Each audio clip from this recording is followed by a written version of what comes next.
Okay, so let's come back and talk about the state of nature, right?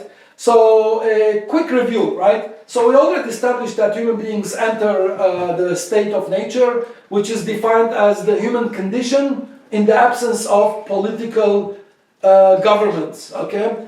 This entry, human beings enter society, right? Motivated by their own self-interest, because of the potential benefits of the division of labor, specialization and trade.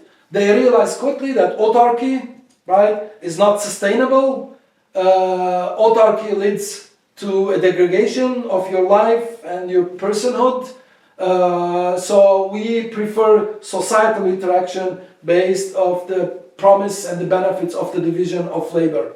So now, when Robinson Crusoe, or the naked ape, or the naked Menger, when he or she enters the marketplace, right, this entry into the marketplace could manifest in two modes, in two ways. Either you can operate in the marketplace symbiotically, that means you specialize, you compete, you cooperate, leading to what I call co-petition, right? Cooperation and competition takes place in the marketplace. You specialize according to your comparative advantage, the goods and the services in which you have the lowest opportunity cost to produce it, and you exchange. That is a symbiotic relationship. It's like a win-win situation. It's not a zero-sum game. Like poker is a zero-sum game. If I win $100, you lose $100. But trade between individuals is a positive sum game. It's a win-win situation because it's voluntary. Otherwise, it wouldn't take place. And when you look around the world, or you look at yourself, I mean, you've traded, right? I've traded my shoes, my lecture, my belt, the TV, right? They're all trades. I'm lecturing, and in return, I'm getting these goods and services. So this is a market symbiotic relationship which is characterized by cooperation and competition. Some of you might think that, oh, competition, right? It's something bad, it's not friendly, it's not healthy. Well, competition actually is very healthy. I welcome competition, right? If I open a pizza shop and another competitor comes, opens a pizza shop, and if I get bankrupted, what I would do, I would say thank you very much for making me realize that running a pizza shop is not my comparative advantage. I can share a true story. I owned a coffee shop in Old Town, Pasadena, right? When I was a student at UCLA, I owned a coffee shop. I hired some of my classmates, and then I went bankrupt. I lost $100,000, okay? And this was 10, 20 years ago. It would be the equivalent of $200,000, $500,000 perhaps. Why did I go bankrupt? Why did my coffee shop shut down? You know? Because Starbucks happened. Starbucks. So 1 year it was good, the next year Startup opened up across the corner and we went bankrupt. Right? Because Starbucks took all the business away from us. It was the happiest day of my life. I told the management of Starbucks, I said, thank you very much for making me realize that running a coffee shop business is not my comparative advantage. And I dedicated my time to economics. And today I can say with certainty that there is no one at Starbucks could compete with me, okay, in lecturing Austrian or free market economics. So you should always in your life welcome competition. Your competitor is signaling to you that you're specializing, you're in the wrong marketplace. It's like a faculty giving F to the students. You know, I do the most favor to students when I fail them, and I do fail the students. I failed many students in previous semester, right? And they would come to me, they say, oh, I said, I'm doing you a favor. I'm helping you realize that in a competitive world, this is not your comparative advantage. Specialize, move on to another major. I'm gifting it to you. When you go bankrupt, society is helping you, is guiding you towards the production of goods and services in which you have a comparative advantage. So we like competition. We also like cooperation. Businesses that cooperate, compete with one another. You know, think about the banks. Bank of America, Wells Fargo Bank, Chase Bank. They all compete with one another, right, for customers. At the same time, they cooperated when they came up with the ATM card. It's the same size, it's the same shape. That wasn't by decree, by fiat, by government. It was a mutually agreed upon decision so that customers could use the ATM cards of various other banks, for proximity purposes. So businesses cooperate, they compete with one another, and that is productive, that is good. Competition leads to higher quality goods and services. It leads to lower prices for consumers, right? So competition is not a war, it's not a fight, it's helping one another produce better goods and discover our comparative advantages. So the alternative to a market symbiotic relationship where there is independence, interconnectedness, the deep division of labor, the alternative would be a parasitic relationship. Parasitic relationship is inimical to the marketplace. That means it is internally inconsistent in a market economy to behave parasitically. That means you will go bankrupt. It's not gainful to you. It's not prosperous to you. Okay? It's myopic. It's a short-term goal at the expense of long-term benefits. It would not exist in the marketplace. It would quickly cease to exist. Parasitism is only an outcome of a political society, not a market society. That's why I call it political parasitism rather than market parasitism. Parasitic market is manifest by coercion, conflict, violence, dominant. That is political parasitism, right? So there is no such thing as market parasitism. So in the state of nature, when the naked ape enters the state of nature, he could behave in either way. One leading to symbiotic, the other one leading to parasitic relationship. Now, what is political parasitism? Basically extracting value from the productive individuals in the marketplace, extracting value from the productive market participants through taxations and regulations and tariffs, etc., and redistributing it to the non-productive members of the society or for self-gain of this bureaucratic entity. Now, how are they able to extract value? The statists, the bureaucracy, governments around the world, how are able to extract value from us? And we touched on this earlier, because out of the perceived fear of the state of nature, right? We've been indoctrinated through religion, through history, etc., that in the absence of government, there'll be chaos, there'll be disorder. So let's give away some of our freedoms in order to get safety and security, right? As I mentioned earlier, maybe that was true a few hundred years ago, okay? When there was homogeneity. Today, our heterogeneity, our inequality, which is something we should celebrate, in our aptitudes, in our cognitive capacity, in our talents, in our skills, it's our inequality that binds us together, that creates harmony, right? But the extraction of value also takes place because of the coercive power of the state. It's coercive, it's the fear embedded in us, and I'll talk shortly about where this fear is coming from, right? And they extract value for their own benefits, okay?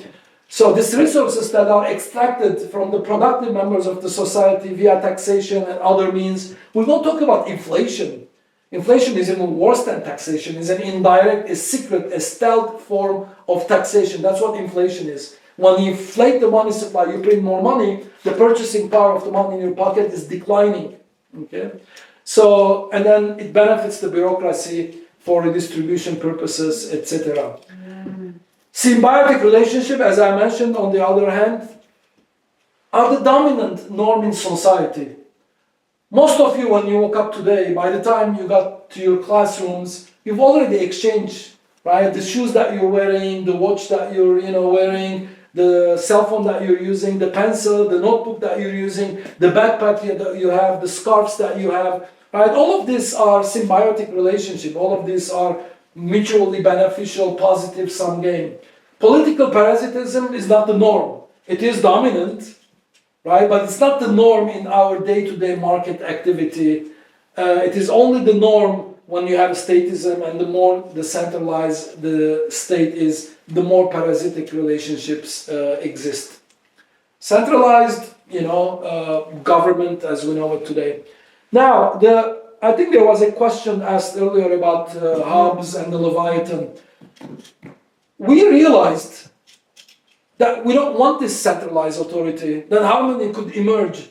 So the question is, how did the political society emerge? Well, when it emerged, it was okay, it played a role, right? Low division of labor, there was no harmony, no interconnectedness, so the political society emerged. It emerged out of the fear of the state of neighbor.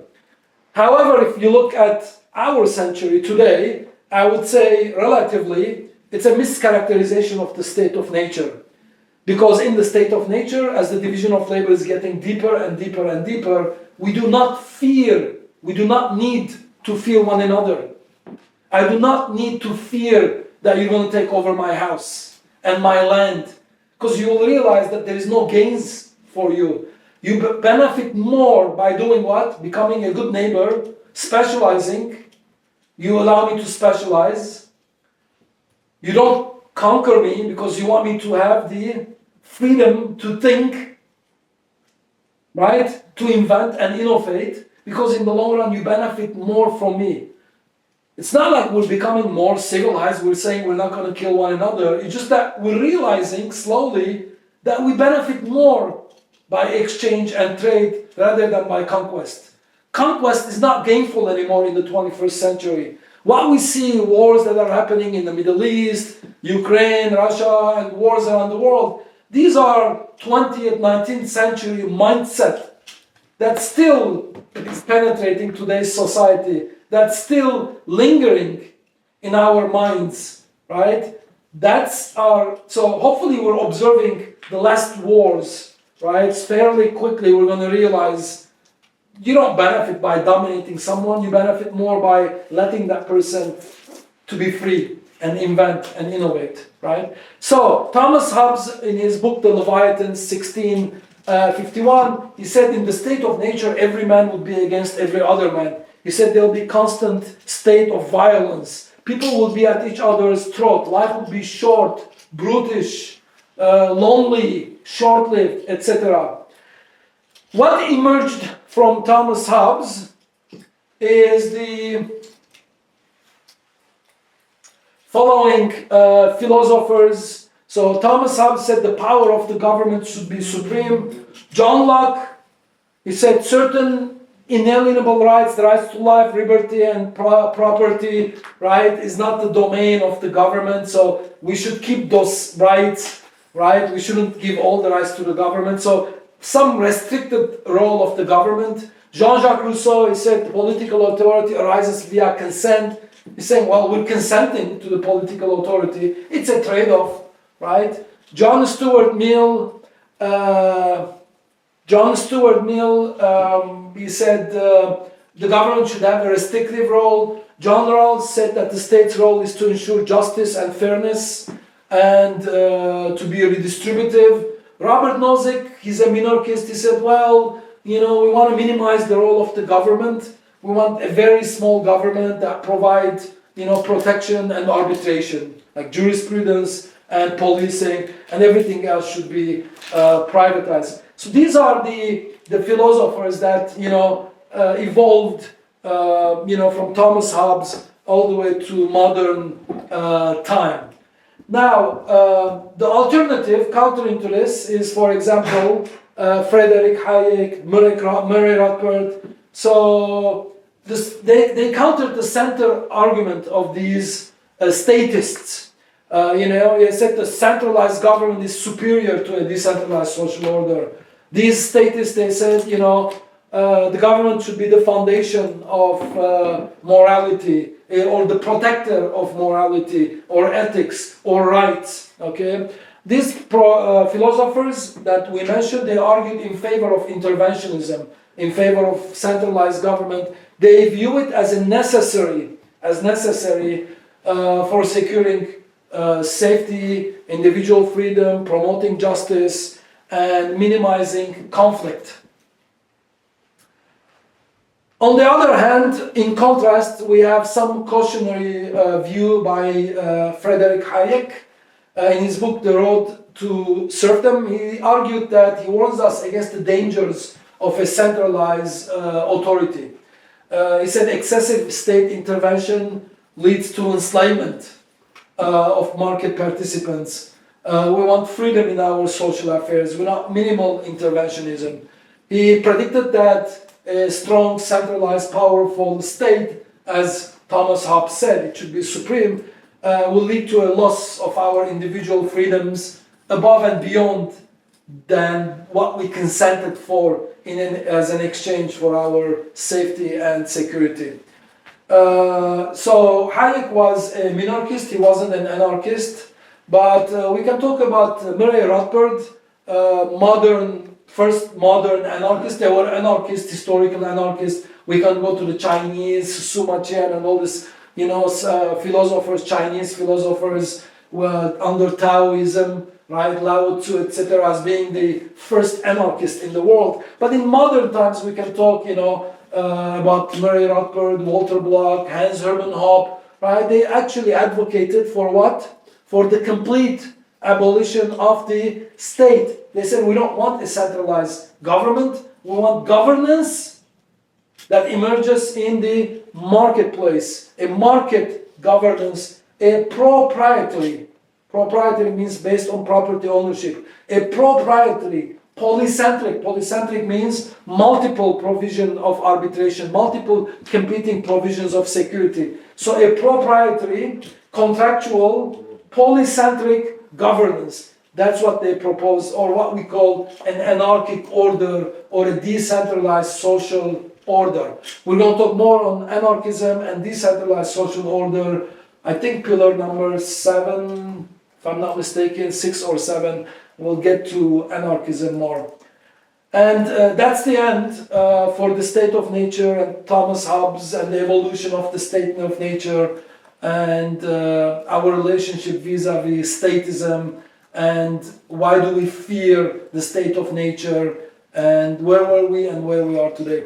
So I'm going to take a few minutes break and then we're going to come back and I would like to talk about finally about human nature, right? Our human action is not, we don't act in a vacuum, we act in the state of nature, but innately what guides our action is our human nature. So for the first time we're going to spend some time, unlike any other economics textbook, we're going to talk about the most important subject matter of our analysis, which is the human being. What do social sciences do? Sociology, psychology, political science, theology, what else? I mean, all these social sciences, right? Anthropology, the subject matter is human beings. So before drawing demand and supply curves and discovering steady states and equilibriums, right, and implications of human action, I'm going to spend, maybe half an hour, 45 minutes talking about what does it mean to be human. What characteristics we need to take into consideration when we investigate human action. So that's coming up next. Let's take a few minutes break and I will see you shortly. Okay? Thank you.